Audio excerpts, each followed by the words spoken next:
예, 안녕하십니까. 2월 5일 수요일 모닝 미팅 시작하도록 하겠습니다. 먼저 전일 마감 시황 및 증시 동향 발표가 있겠습니다. 김지원 연구원입니다. 네, 안녕하세요. 시황팀 김지원입니다. 전일 국내 증시는 미국 관세 우려가 일부 완화되면서 반등했습니다. 미국은 멕시코, 캐나다와 협상 진행 후에 관세를 30일 유예했고, 이에 지난 금요일부터 관세 전쟁 우려에 낙폭이 컸던 국내 증시는 안도하면서 반등했습니다. 중국도 곧 협상이 진행될 것으로 알려지면서 기대를 키웠지만 한국 시간 기준으로 전일 오후 2시부터 미국의 대중국 관세는 발효되었습니다. 또한 중국은 10일부터 미국산 석유 등 일부 상품에 10%의 관세를 부과하고 또 구글의 반독점법 위반 혐의 관련 조사를 개시하는 등 미국의 관세 부과에 맞대응했습니다.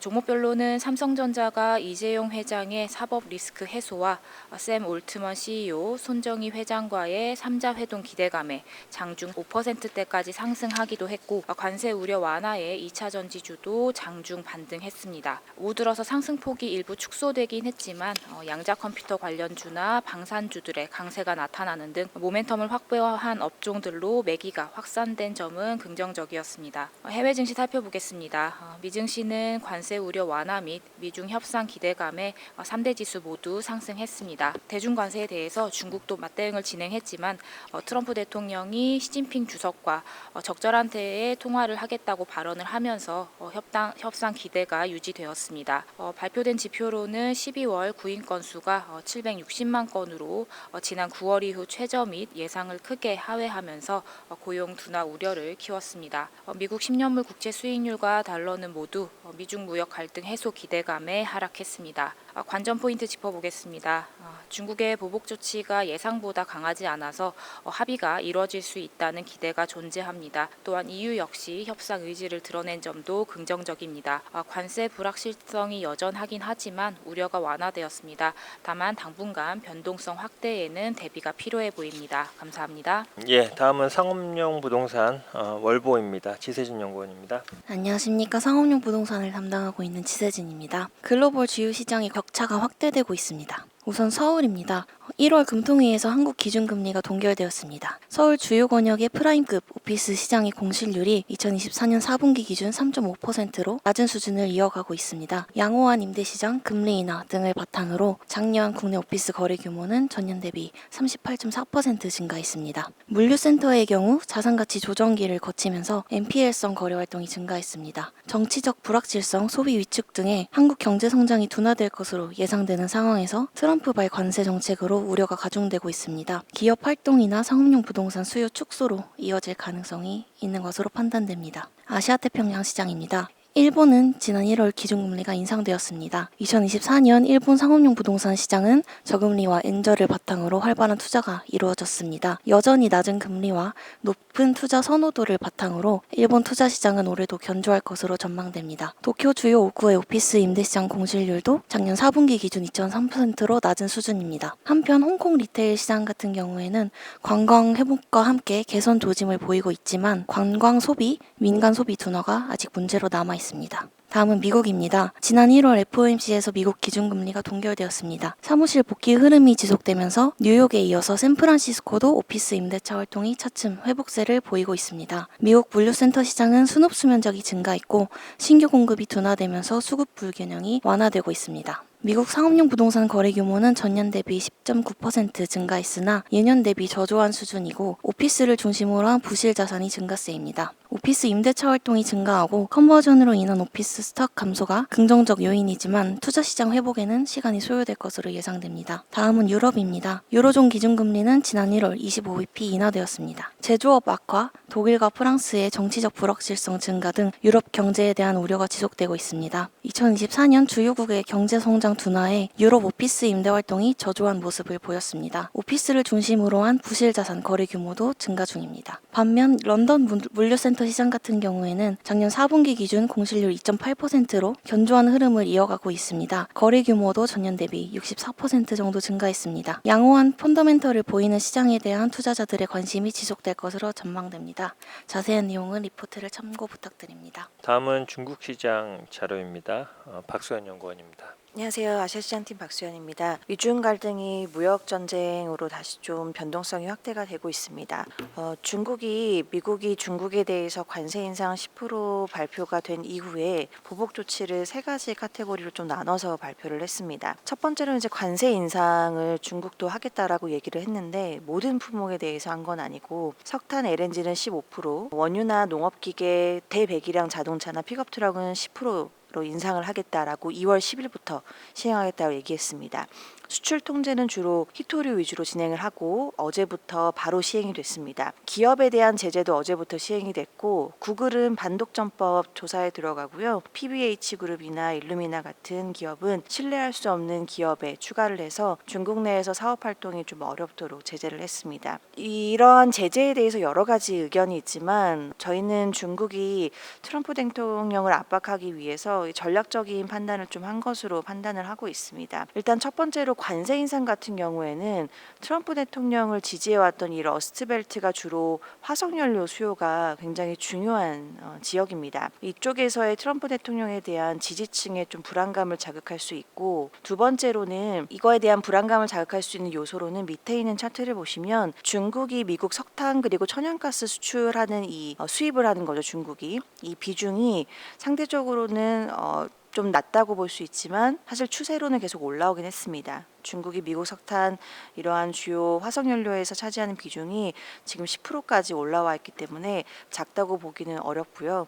두 번째로는 히토류 같은 경우에는 반도체나 군수 산업과 연결되어 있기 때문에 국가 전략 자산에 대해서 앞으로 어떻게 이어갈 수 있을지 이러한 불안감들을 또 불러일으킬 수 있는 부분이 있고 마지막으로는 개별 기업에 대한 제재는 미국의 대기업들이 트럼프 정책에 대한 이 반감을 불러일으킬 가능성이 있습니다. 이 세 가지 조치 중에서 가장 부담스러운 조치는 좀 히토류로 보이고 있습니다. 그래서 트럼프 대통령이 우크라이나나 인도와 좀 여러 가지 대화를 시도하려고 하는 게 아닌가 싶습니다. 트럼프 1기 행정부 당시는 미국이 경제 상황이 인플레에 대한 우려가 그렇게 크지는 않았습니다. 그래서 그때는 지구전으로 진행을 해도 미국에는 크게 부담이 없었다라고 하면 지금은 미국의 상황이 조금 더 다른 흐름을 보이고 있기 때문에 짧은 호흡으로 합의를 이뤄내고 그 다음에 새로운 문제를 좀 이뤄낼 가능성이 제기할 가능성이 있어 보입니다. 트럼프 1기에도 관세 인상 이외에도 다른 것들을 좀 제기한 부분들이 있기는 하지만 이번에는 딥시크로 인해서 관세 영역 이외에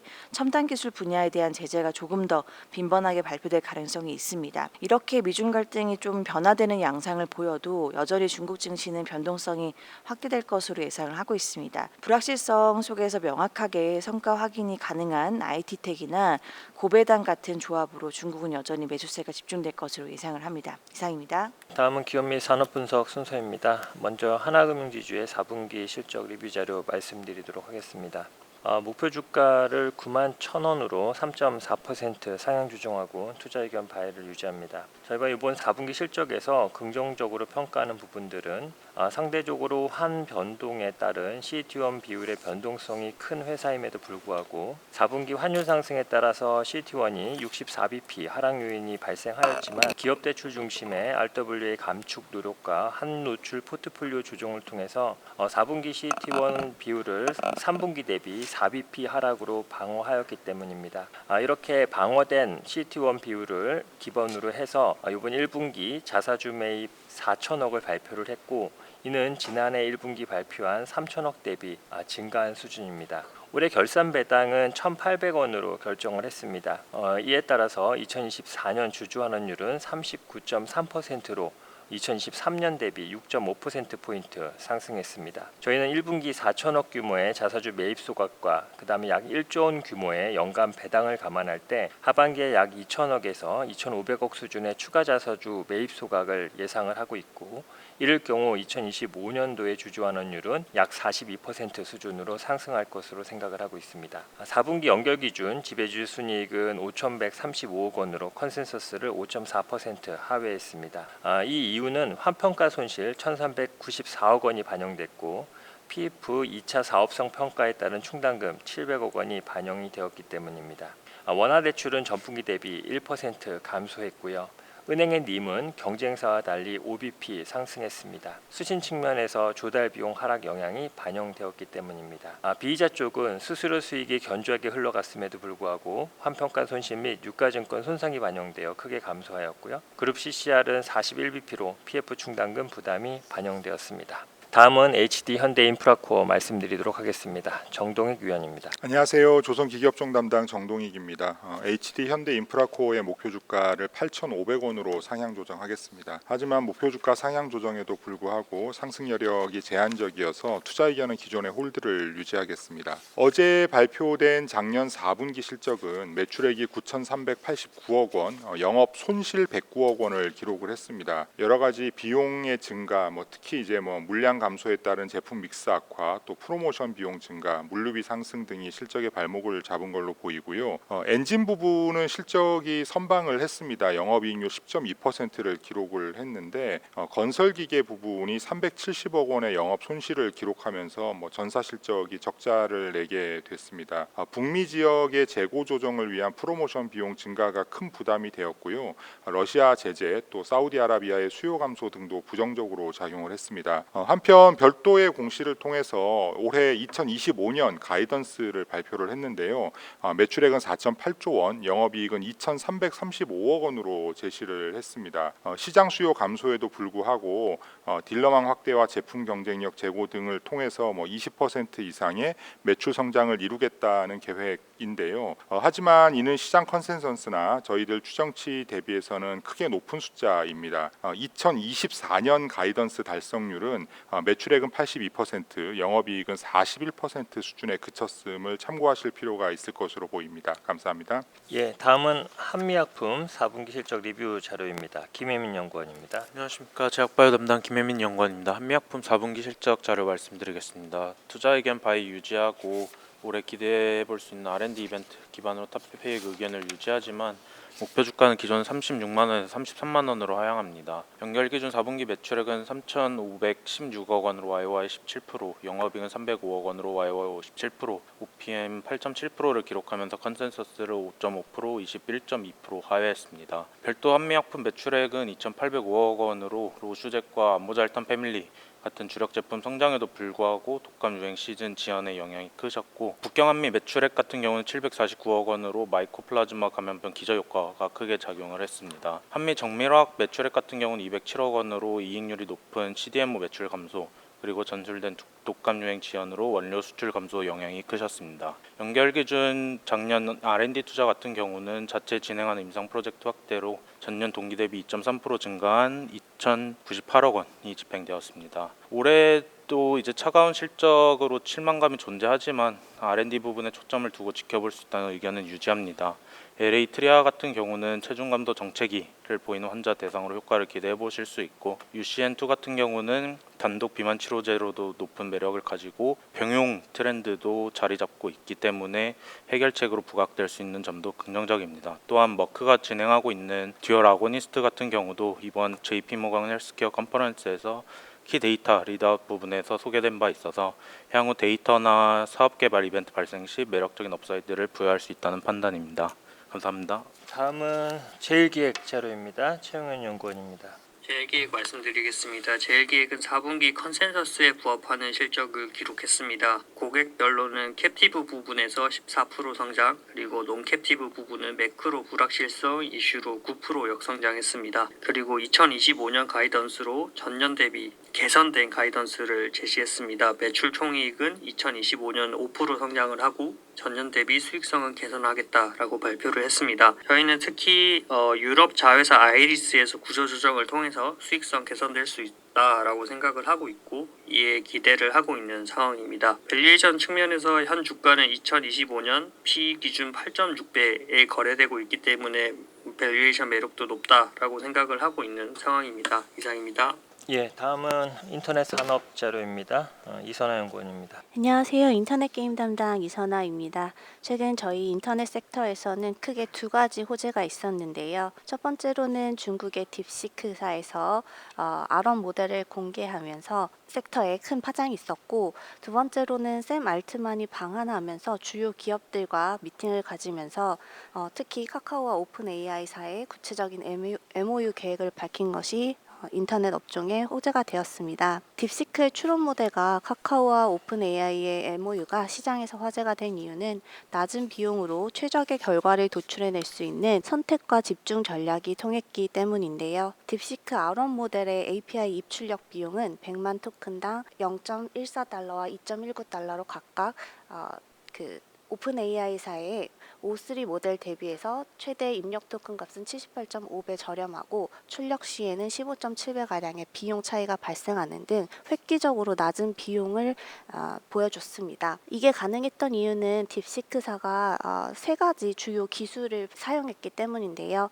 MOE와 MLA, MTP 기술을 활용해서 효율적으로 머신러닝이 가능한 아키텍처를 구성했기 때문입니다. 또한 카카오는 비용과 시간 투자가 필요한 대규모 파운데이션 모델을 개발하는 대신에 이를 활용한 서비스 런칭에 집중하는 모델 오케스트레이션 전략을 선택했는데요. 오픈AI와 협력해서 고기능의 모델을 확보하고 자체적으로는 저기능의 모델을 개발하는 과정에서 다양한 모델을 확보할 수 있게 되었고, 이를 개별 쿼리나 태스크의 난이도에 따라서 선택적으로 활용했기 때문에 비용을 절감할 수 있었습니다. 이처럼 AI 업계에서는 극도의 효율성을 추구하는 트렌드가 생겼는데요.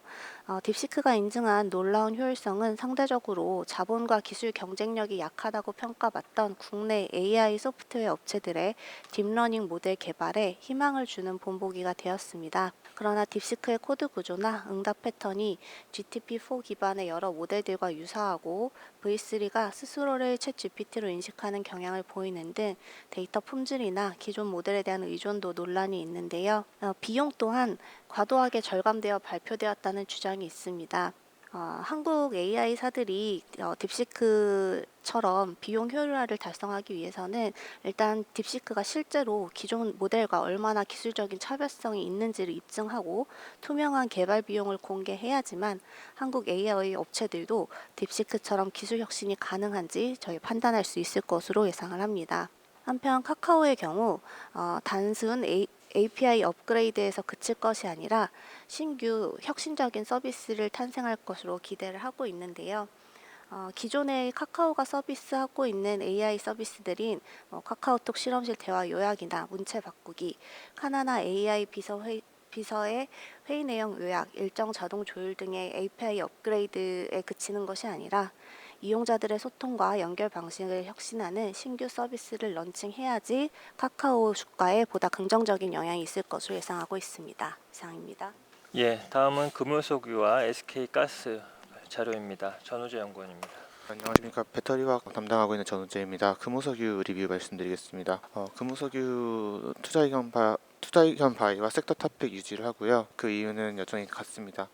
천연고무 부족을 합성고무가 계속 부족해서 시황 강세가 이어지고 있고, 올해부터 미국의 중국산 장갑 관세 영향으로 한국산 라텍스가 동남아시아에 많이 팔리고 있기 때문입니다. 이에 따라서 올해 영업이익 56% 개선될 것으로 전망 계속하고 있고요. 4분기 실적이 좀 안 나왔는데 4분기 실적이 잘 안 나왔던 이유는 금호석유가 보통 2분기와 4분기에 1공장과 2공장을 나눠서 정기 보수를 합니다. 보통 15일씩 공장을 끄게 되는데 2024년 같은 경우에 좀 특이하게 4분기에 1공장과 2공장을 동시에 정기 보수를 진행했습니다. 이에 따라서 가동률이 많이 내려가면서 고정비가 많이 발생했고, 특히 이제 동시에 껐었던 패널과 발전소 부분에서 실적이 크게 감소한 모습이 나타났었습니다. 1분기 실적 같은 경우에는 정기 보수 효과가 제거되기 때문에 실적이 바로 개선될 것으로 기대를 하고 있고요. 특히 우리의 주요 원가인 부타딘 가격이 최근 40%가량 반등을 하면서 판가도 함께 반등하고 있는 모습을 보이고 있습니다. 이에 따라서 1분기 실적은 크게 개선될 것으로 기대하고 2분기에도 증설된 물량, 판매량 회복되면서 추가 실적 개선을 기대를 합니다. 그다음 SK가스 말씀드리겠습니다. SK가스는 실적이 계속 우상향하고 있습니다. 2024년, 25년도 투자 포인트 동일한데요. 지난 3년 동안 열심히 증설을 한 신규 발전소가 12월부터 성공적으로 가동을 했고요. 이 발전소가 25년도에는 풀가동이 나올 것으로 기대를 합니다. 기본적으로 SK가스는 지난 10수년간 2천억에서 3천억 가량의 안정적인 실적을 내오던 회사인데요. 이번 발전소 증설로 인해서 1,000억에서 1,500억 정도의 실적이 애드될 것으로 예상을 합니다. 그래서 실적은 50%가량 연간 체력이 올라왔다라고 보시면 될 것 같고, 다만 아쉬운 점은 지난 12개월 동안 그 절대 수익률 40%가량 주가는 퍼폼을 해왔기 때문에 업사이드가 아주 크지는 않다라고 좀 유의해 주시면 될 것 같습니다. 4분기 영업이익은 1220억으로 컨센서스를 2배 이상 상회를 했고요.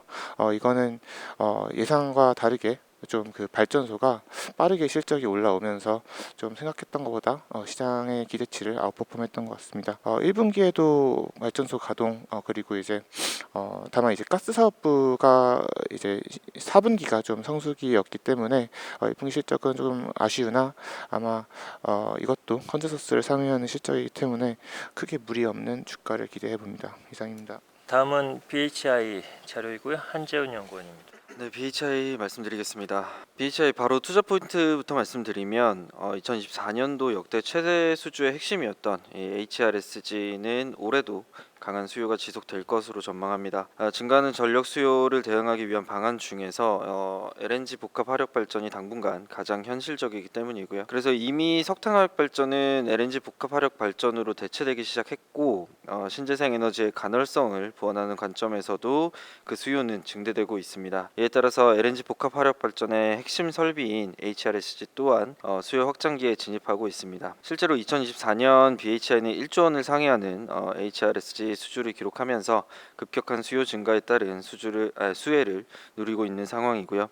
그리고 전력 수요 증가와 탄소 저감 정책 등의 영향으로 아시아가 중심이 되었던 2024년에 이어서 25년에도 같은 수주 모멘텀은 지속될 걸로 보이고 특히 올해는 2024년 발주가 시작됐던 중동 지역이 핵심이 될 것으로 전망합니다.